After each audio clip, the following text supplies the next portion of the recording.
de hoy, en términos simbólicos, es la negación de la palabra en su sentido sagrado. Quien miente sistemáticamente y usa la palabra como instrumento niega el sentido sagrado de la palabra, y por eso niega el sentido sagrado de la tierra. Ni se da cuenta que hay algo sagrado en la tierra y en quienes cultivan la tierra que ningún líder inteligente de la historia se atreve jamás a tocar. Goethe decía en el Fausto, la tierra los engendrará nuevamente como siempre los engendró. Era una frase que le encantaba decir a Hannah Arendt y que la tomaba para explicar que nacer es tener un pensamiento y una acción distinta. Me parece que en eso estamos naciendo, ¿no? Después de duros aprendizajes, correcciones, tenemos que pensar distinto. Tenemos que pensar que lo que pensamos era profundamente perverso. Decíamos, solo los mafiosos nos pueden gobernar, un disparate, un sinsentido histórico. Ahora vemos que en la Argentina más próspera los mafiosos se apoderan y tornan ingobernable a la Argentina. Pensábamos que si había dinero todo estaba bien. Y ya no hay historia, ni cultura, ni lenguaje. Y no sabemos qué hacer con nuestros hijos porque no le hemos dado ni lenguaje, ni cultura, ni palabra.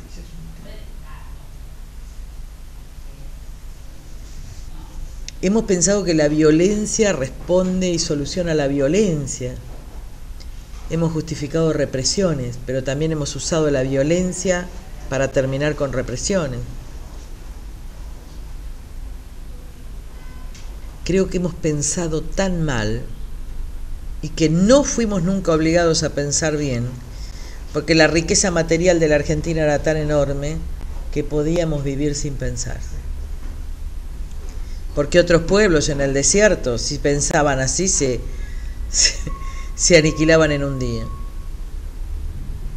Así que este es el aprendizaje de un profundo amor, de una profunda reconciliación. Va a haber mucho perdón, va a haber mucha agua purificadora en el sentido simbólico.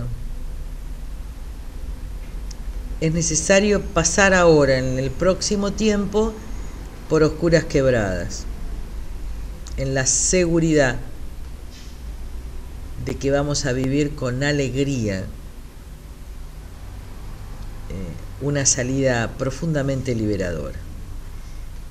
Pero la liberación no es de ellos, también la liberación tiene que ser de nosotros mismos, porque nosotros los llevamos a ellos, porque nosotros los ratificamos a ellos, porque nosotros le concedimos a ellos, porque nosotros le permitimos a ellos, porque nosotros los aplaudimos a ellos. Porque no quisimos sentir, ni escuchar, ni prevenir. Y ahora estamos ahí. La historia y la vida es eso, la historia de la vida es eso. Si nosotros tomamos esto no como una recriminación, sino como este duro aprendizaje, tendremos que agradecer toda la vida. Yo decía, esa foto de los autores y sus cómplices será una foto que pongamos en nuestros comedores para recordarles a nuestros hijos que ahí había sindicalistas con miles de hectáreas, gobernantes con millones de dólares, industriales sin industria,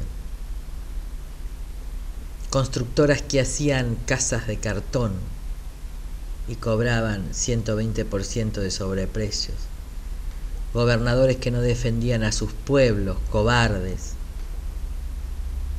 intendentes que entregaban a sus pueblos a cambio de una obra, todos ricos, todos vacíos, todos insalubres. Y entonces todas las noches le vamos a decir a nuestros hijos, y todos los años, en mayo, en junio, en julio, para que nunca olvides que un día creímos que el faraón nos protegía. cuando nos esclavizaba. Para que nunca olvides que los pueblos solo son ricos cuando caminan con libertad, dignidad y justicia. Y que no son ricos por consumo, no son ricos por dinero, son solo ricos cuando son como nuestros abuelos o nuestros bisabuelos. Nosotros no le enseñamos eso a nuestros hijos.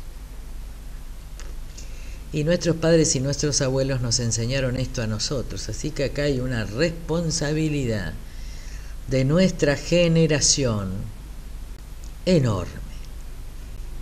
Es curioso cuando uno ve en las manifestaciones y en los lugares cómo están las personas grandes y los jóvenes. Es como en el medio haya quedado una generación que no pudo dar cuenta de algunas cosas. Y los abuelos tienen la misma esperanza de los jóvenes, es decir, los abuelos son los que le están dando, y los de 40, 50, los de 50, 60 con el escepticismo, con la trabazón ideológica, ¿no? Con las identidades de los 12, de los 14 años, ¿no? Así que ojalá que de la sabiduría de nuestros abuelos y con la esperanza de nuestros hijos, también nosotros nos demos cuenta que no era banal lo que nos enseñaban, que era bueno ser honestos, que valía la pena tener palabra, que valía la pena el sacrificio, que valía la pena hacer lo que se dice, y que lo que no valía la pena es la construcción discursiva del espectáculo público, los gerentes de la política, los yuppie. Esos no construyen países, ¿no? Construyen utilería. Por eso fuimos una nación construida en este último tiempo, muchos años, sobre utilería. Utilería barata que mató a muchos. Utilería barata que llevó a la guerra de las Malvinas a matar a nuestros hermanos, utilería barata que hace que los chicos se mueran en el conurbano, utilería barata que dejó pobres, utilería barata que dejó ricos que solo tienen que tener su dinero escondido en algún lugar del exterior, utilería barata que dejó república, que dejó parlamento. ¿Y cómo queríamos la utilería barata?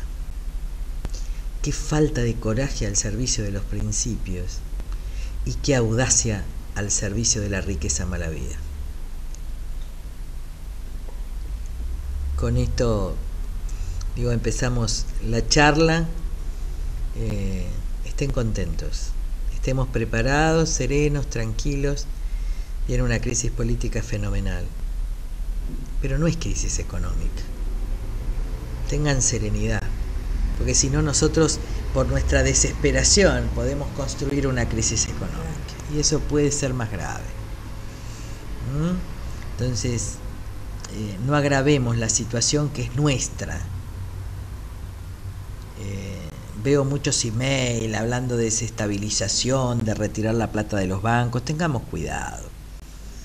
Hay superávit fiscal, hay reservas, no es el 2001. Hay solo un planteo de dignidad muy profundo que esperamos que se resuelva pronto.